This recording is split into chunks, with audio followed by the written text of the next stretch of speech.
Zoya was a very beautiful girl. A tall, statuesque blonde with blue eyes. The dream of every gentleman in the neighborhood.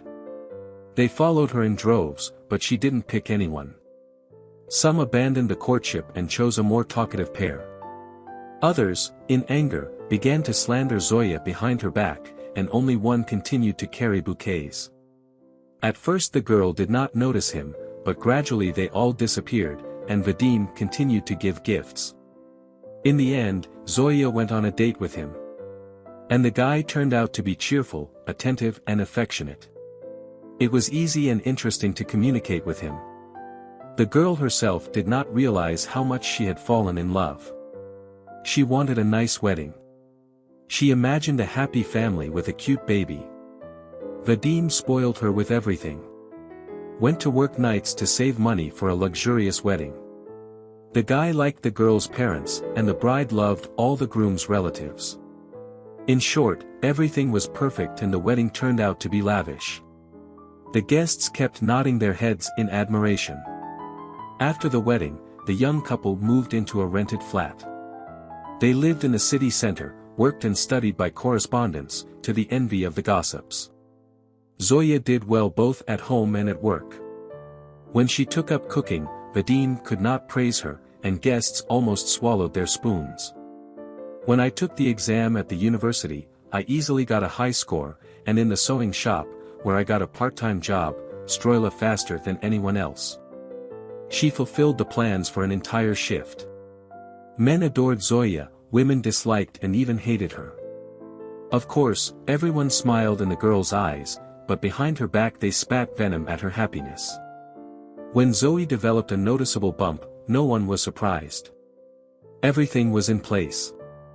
A loving husband, a separate home from her parents, pathological happiness in everything. Another perfect man. The envious women giggled. The baby was indeed born wonderful, so beautiful that you could not take your eyes off it. Zoya flew on wings of happiness, Vadim rejoiced with her. The boy gained weight quickly and was surprisingly strong. Everyone at the meeting tried to rub Andrei for the counters, and he responded by clapping his long black eyelashes at them. A perfect boy. 6 months passed, Andrei's peers were learning to sit up, actively rolling over, even flying off the couch, and the boy was still making some noises and not even rolling over on his stomach. The pediatrician said that he was way behind in his development. Zoe did not like this explanation. She was planning a beautiful life and here her dreams were shattered by a few words from a woman. This doctor did not even see Andryasha every day and boldly declared that he was retarded. The furious mother went to see another specialist. The new doctor examined the baby for a long time. He twisted, turned him on his stomach and made him crawl. He confirmed the statement of his colleague, said that the boy urgently needs rehabilitation, swimming pool, special gymnastics, massage, but all this will not help if the disease is genetic. In general, Zoya did not like this doctor either. She visited specialists in 3 polyclinics and a regional hospital. But she heard the same thing everywhere. Developmental delay. It sounded like a judgment. The girl didn't want to believe in her child's inferiority until the last moment.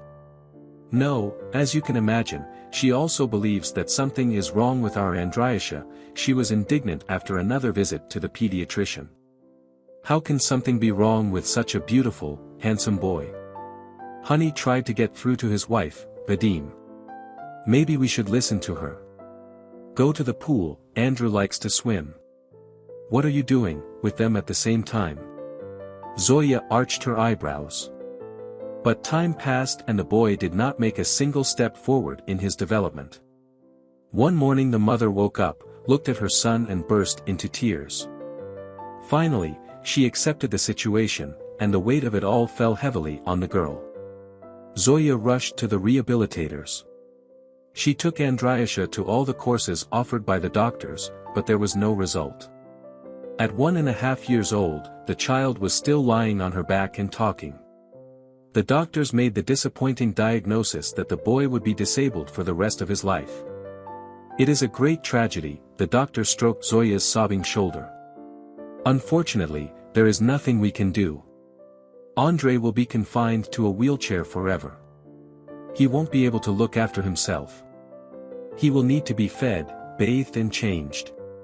You are a young, beautiful woman with your whole life ahead of you. Think about it, maybe put the child in a special boarding school, where they will be monitored by medical staff, and you can move on. Move on. Zoya lifted her tearful eyes to the woman. Where shall we go from here? Andriusha is my whole world, I do not want to go anywhere, I want to be always near him and support him. Are you really so heartless that you would leave your child? Andrei was never taken to that doctor again.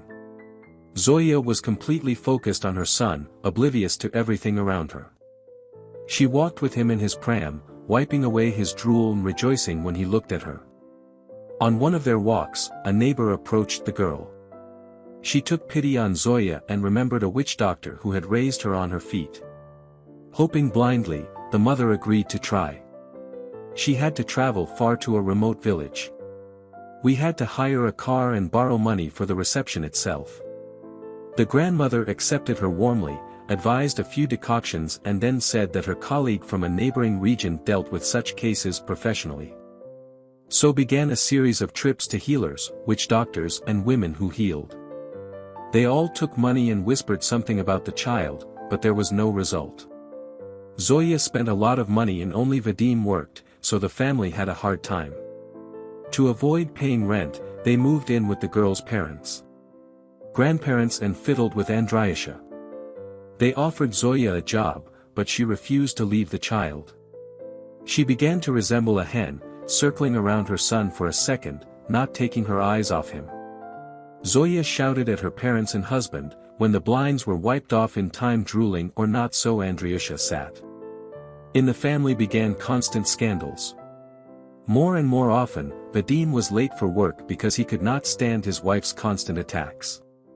He also loved and cared for his son and tried his best to help him, but in return he received constant rebukes and reproaches with indifference. The mother-in-law saw that this was not going to end well. She tried to talk to her daughter, but she took it all in stride. The mother did not want Zoya to bury herself alive, chained to a sick child. I was particularly struck by the example of an acquaintance who, in a similar situation, managed to organize her own business, marry successfully and be happy.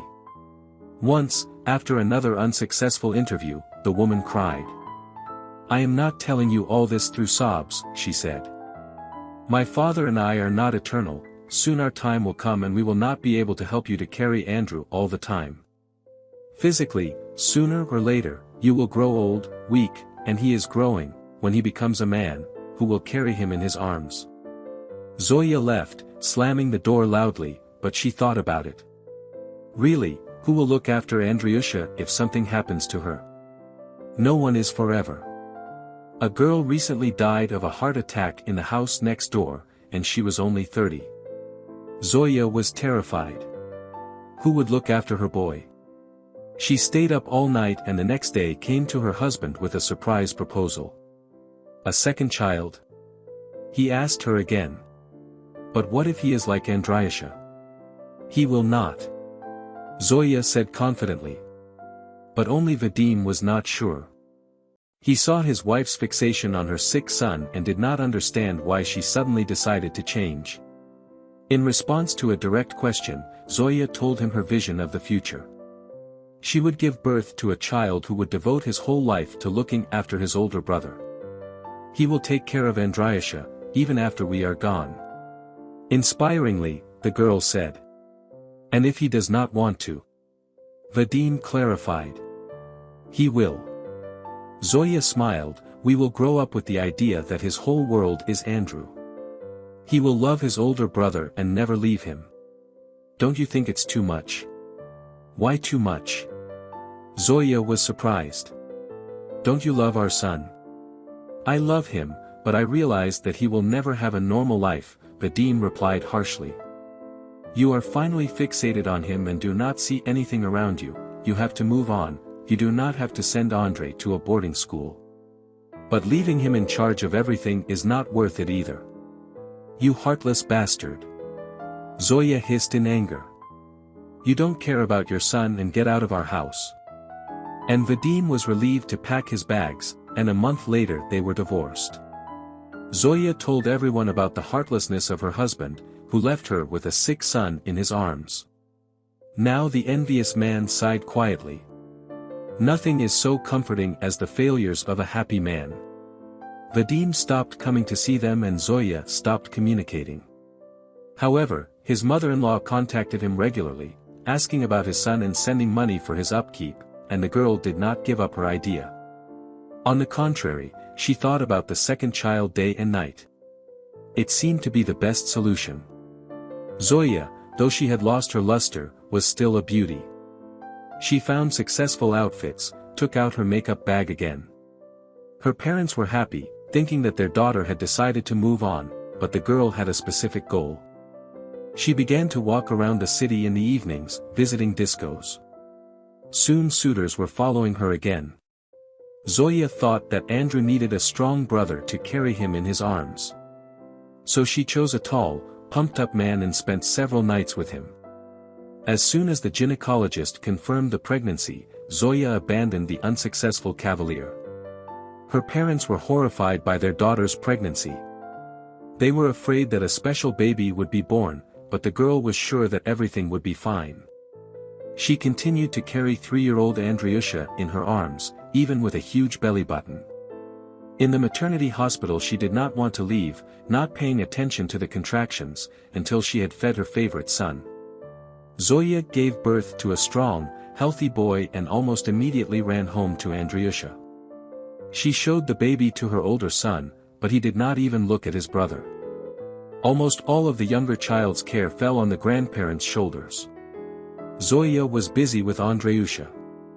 She made her father remove all the thresholds in the flat to make it easier for her to use the wheelchair. Grandpa made a special place in the kitchen where Zoya fed her son. Grandma sewed lots of towels and bibs. Andrei often spit up, so his corner in the kitchen was covered with washable tape. Meanwhile, the youngest, Matvey, was growing up. He quickly learned to roll over, crawl, sit up and, at 1 year old, he even said his first word. The grandparents could not be happy with their clever grandson, but Zoya did not care. The main thing was that Matvey was getting bigger and stronger. She taught him to give his brother his toys. When Matvey learned to walk, Zoya put him behind the wheelchair and taught him to drive it around the apartment. By the age of 3, Matvey was driving Andrei around the yard. Zoya would reprimand the child whenever he forgot to wipe his older brother's drool. The mother told her son that it was his duty to be with Andriusha all the time. The boy believed her. While his classmates went to kindergarten, Matvey sat at home and looked after his brother. He had no friends. The boy could only be seen with Andrei. It was hard for the grandfather to see his daughter destroy his grandson's life. He kept trying to reach Zoe, but she was deaf to his words. Then the grandfather started to take Matvey for walks to tell other children about the kindergarten. The boy started asking his mother questions. He also wanted to make friends with someone in the garden. He wanted to play with children who could hold toys in their hands and talk, not just drool and look around with thoughtless eyes. Zoya was very upset, she screamed so much that the neighbors came running. Now the girl was not only controlling the younger son's every move, she was also constantly accusing the father of doing little for the older grandson. Because of the constant pressure, the man began to behave strangely, and one day he opened a window and climbed down from the 7th floor. Without his grandfather, Matvey had a hard time, no one else to protect him. The boy went to school, but he did not do well. He made friends, but his mother would not let him go out with them. After school, Matvey would run home, and if he was even 5 minutes late, Zoya would arrange an interrogation. She began to cry and accused her youngest son of heartlessness, so the boy tried not to stay anywhere. He fed his brother, changed his nappy, went for walks outside and looked greedily at other children. Zoya was happy that her plan had worked, and Matvey believed that one day he would grow up and run away from the shabby house to freedom. In the meantime, he kept pushing his older brother into the wheelchair and wiping away his drool.